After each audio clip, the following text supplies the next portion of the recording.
Hello guys, welcome back to my new tutorial. So guys, in this video I'm going to show you how you can download anyone's story on Messenger. So guys, you need to download a application first on your Play Store or your iTunes. Save story from Facebook, and as you can see over here, this first one you have to download. I already download, and you have to open that.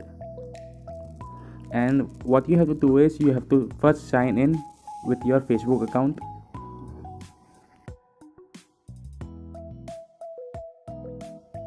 Sign in, and you can see all of your Facebook friends over here. For example, if you want to download anyone's story over here, it will be some error, just cancel that error, and after that you can tap over here and you can see over here this video. If you want to download, click over here download, and it will automatically come on your gallery.